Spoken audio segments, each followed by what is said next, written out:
বাড়িটা মোড়ল বাড়ি নামে পরিচিত। পদ্মজার দাদার নাম ছিল মিয়াফর মোড়ল।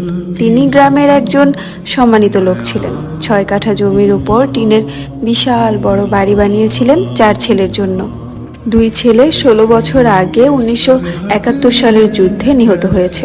2 জনই টকবগে যুবক ছিল, আর একজন 8 বছর বয়সে কলেরা রোগে গত হলো। বাকি রইল মোর্শেদ মোড়ল। বর্তমানে এই বাড়ি মসজিদের অধীনে, যদিও তিনি থাকেন না সব সময়। পুরো বাড়ির চারপাশ জুড়ে গাছগাছালি, বাড়ির পিছনে নদী। রাত 9টা বাজলেই পরিবেশ নিশুতি, রাতের রূপ ধারণ করে। রাতের এই নির্জর প্রান্তন ঝিঝি পোকার ডাকে ছেয়ে গেছে। ঝিঝি পোকার সাথে পদ্মজার ভাঙা কান্না মিলেমিশে ভৌতিক পরিবেশ সৃষ্টি করছে।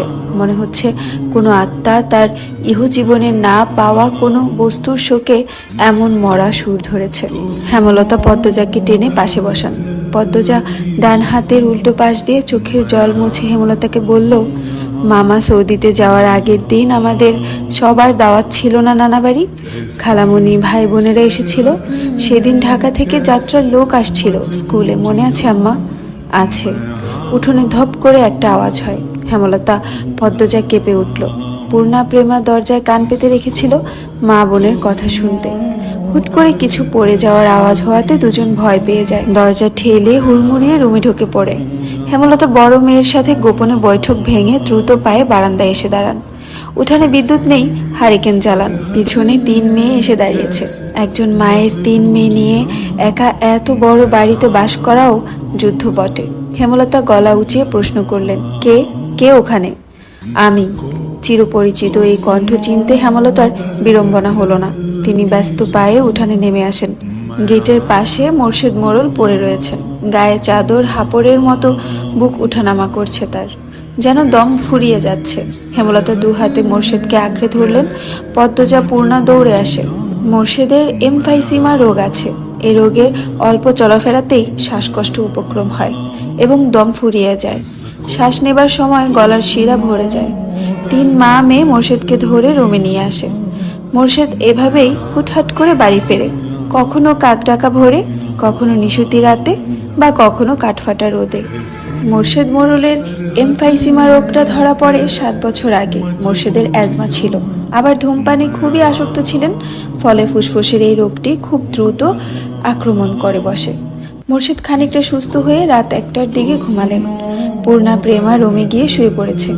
পদ্মজা বারান্দার রুমে ঝিম মেরে বসে আছেন। জানালার বাইরে চোখের দৃষ্টি, জ্যোৎস্না গলে পড়ছে। কি সুন্দর দৃশ্য। পদ্মজার মন বলছে মা আসবে তার খোঁজে, পুরোটা ঘটনা শুনতে আসবেই। সত্যি তাই হলো।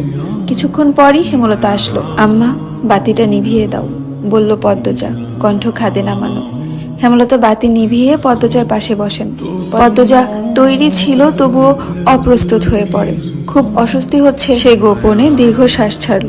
পদ্মজা তখন 4র্থ শ্রেণীর ছাত্রী, বয়স ছিল 10। খুব কম বয়সেই তাকে স্কুলে পাঠানো শুরু করেন হেমলতা। সেদিন নানা বাড়িতে সবার দাওয়াত পড়ে। হানিফ চলে যাবে সৌদিতে, তাই এত আয়োজন। পরিবারের মিলন আসর বসে। স্কুল মাঠেও সেদিন নাচ গান অনুষ্ঠিত হয়। বাড়ির সবাই সেখানেই চলে যায়। বাড়িতে থাকে শুধু পদ্মজা, পদ্মজার বৃদ্ধ নানা আর হানিফ। পদ্মজা ঘুমেছিল, তাই বাকিদের সাথে যেতে পারেনি। যখন ঘুম ভাঙে আবিষ্কার করলো বাড়িতে কেউ নেই। মোর্শেদ হঠাৎ করে অসুস্থ হওয়াতে হেমলতা বাপের বাড়িতে উপস্থিত ছিল না। পদ্ম নাকি? পদ্মজা বাড়ি থেকে বের হওয়ার উপক্রম হতেই কানে আসে হানিফের ডাক। পদ্মজা মিষ্টি করে হেসে মাথা নাড়ালো। হানিফের লোলুপ দৃষ্টি তখন পদ্মজার সারা শরীর ঘুরে বেড়াচ্ছে। এইটুকু মেয়ের ফর্সা চামড়া, বিকৃত মস্তিষ্কে হানিফকে যেন বড্ড টানে। আয় তো, আমার ঘরে আয়। সহজ সরল শিশুসুলভ পদ্মজা মামার ডাকে সাড়া দিল। সে শুনেছে মামা ভাগ্নে যেখানে, আপদ নেই সেখানে। অথচ সেই দিন সে মামাকে এই ঘোর বিপদ হিসাবে জানল। পদ্মজা রুমে ঢুকতেই হানিফ দরজা লাগিয়ে দিল। পদ্মজার মন কেমন করে ওঠে। হানিফের অদ্ভুত চাহনি আর দরজা লাগানো দেখে হানিফ কুৎসিত অঙ্গভঙ্গি প্রদর্শন করতে থাকে। পদ্মজার দেখতে খুব খারাপ লাগছে, ভয়ও করছে। এদিকে আয় তো, তোর লগে গল্প করি। হানিফ বিছানায় বসে পদ্মজাকে ডাকে। পদ্মজা কাছে যেতে সংকোচ বোধ করে। হানিফ পদ্মজার ডান হাত ধরে টেনে কোলে বসায়। তুই জানোস তুই যে সবার থাইক্কা বেশি সুন্দর? হানিফের প্রশ্ন পদ্মজার কানে ঢুকেনি। সে মোচড়াতে থাকে হানিফের কোল থেকে নামার জন্য। আপত্তিকর স্পর্শগুলো পদ্মজার খুব খারাপ লাগছে, কাঁদতে ইচ্ছে হচ্ছে। মোসরাস ক্যান রে সেরি, শান্তি মতো বইয়া থাক, মামা মেলা থেকে সাজনের জিনিস কিনা দিমু। হানিফের শক্ত করে দু হাতে ধরে রেখেছে পদ্মজাকে। পদ্মজা কিছুতেই নামতে পারছে না। মামা আমি চলে যাব, কাঁদো কাঁদো হয়ে বলল পদ্মজা। কই যাবি? মামার ধারে থাক, বলল হানিফ। হানিফের শক্তপোক্ত হাতের স্পর্শগুলো শুধু অস্বস্তি দিচ্ছে না, স্পর্শকাতর জায়গাগুলো ব্যথায় বিষিয়ে উঠছে। পদ্মজা কেঁদে উঠে ভেজা কণ্ঠে বলল, বাড়ি যাব আমি, ব্যথা পাচ্ছি মামা। হানিফ হাতের বাঁধন নরম করে আদুরে গলায় বলল, আচ্ছা আর ব্যথা দিতাম না, কান্দিস না। পদ্মজা চট করে কোল থেকে নেমে পড়ে। হানিফকে তার আজরাইল মনে হচ্ছে। মায়ের কাছে সে আজরাইলের অনেক গল্প শুনেছে। আজরাইল যখন জান নিতে আসবে তখন শরীরে খুব কষ্ট অনুভব হবে। এই মুহূর্তে যেন ঠিক তেমনই অনুভূতি হচ্ছিল। তাহলে তার মামা হানিফই কি আজরাইল? তাই হানিফকে ভীতি কণ্ঠে অনুরোধ করলো, মামা দরজা খুলে দাও। কেন? আমি তোরে যাইতে কইছি? হানিফের কর্কশ কণ্ঠের ধমকে পদ্মজা ভয়ে কেঁপে উঠল। তার চোখ বেয়ে জল পড়তে থাকে। হানিফ পদ্মজাকে জোর করে কোলে তুলে নেয়। পদ্মজা কাঁদছে, তার খুব ভয় লাগছে। বারবার বলছে, মামা আমি বাড়ি যাব। হানিফের তাতে বিন্দুমাত্র ভ্রুক্ষেপ নেই। বাড়িতে কেউ নেই, বৃদ্ধ সৎ বাবা কানে শুনে না।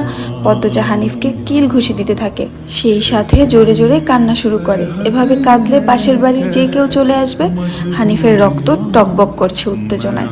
সে দ্রুত ওড়না দিয়ে পদ্মজার মুখ, হাত, পা বেঁধে ফেলল। পদ্মজার দু চোখের পানি হানিফের চোখে লাগেনি। হানিফ ভীষণ আনন্দ পাচ্ছে, পৈশাচিক আনন্দ পাচ্ছে। সে সিগারেট জ্বালায়, খুব আনন্দ হলে তার সিগারেট টানতে ইচ্ছে হয়। সিগারেট টানতে গিয়ে মাথায় আসে নিঃশংস ইচ্ছে।